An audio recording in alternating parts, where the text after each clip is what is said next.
যে যারা গণ অভ্যুত্থানে যারা শহীদ হয়েছেন, যারা পঙ্গু হয়েছেন, তাদের বিষয়েও মুক্তিযোদ্ধা মন্ত্রণালয় কাজ করছে।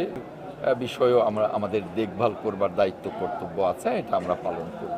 দেখুন, মহান মুক্তিযুদ্ধের মাধ্যমে আমাদের বাংলাদেশ, সেখানে মুক্তিযোদ্ধা মন্ত্রণালয় মুক্তিযোদ্ধাদের নিয়ে কাজ করে এবং ২৪-এর যে গণ অভ্যুত্থান, সেই গণ অভ্যুত্থানটাও যে যারা গণ অভ্যুত্থানে যারা শহীদ হয়েছেন, যারা পঙ্গু হয়েছেন, তাদের বিষয়েও মুক্তিযোদ্ধা মন্ত্রণালয় কাজ করছে এবং তাদের বিষয়েও আমরা খুবই আন্তরিক।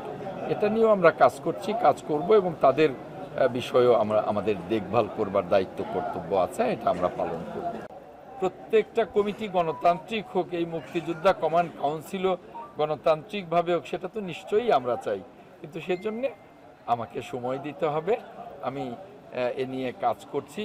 এটা এখনই কেবলই যেহেতু দায়িত্ব পেয়েছি, এখনই আমি পুরোপুরি কোনো কিছুরই আজকে জবাব দিতে পারবো না। আস্তে আস্তে কাজ করব এবং আস্তে আস্তে সকল প্রশ্নেরই জবাব আপনারা পেয়ে যাবেন। দেখুন, জাতীয় এবং স্বাধীনতা দিবস আগামী ২৬শে মার্চ, এটা নিয়ে আমাদের প্রস্তুতি চলছে।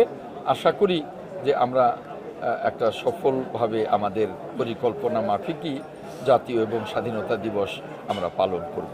ধন্যবাদ। আমার মন্ত্রণালয়ে কিভাবে আগামী দিনে সুষ্ঠুভাবে সফলভাবে চালিত হবে, সেজন্য আমরা পরিকল্পনা নিয়ে, ভবিষ্যৎ পরিকল্পনা একদিনেই তো সম্ভব না, ভবিষ্যৎ পরিকল্পনা কি হবে এ নিয়ে আমরা কাজ করছি। ধন্যবাদ।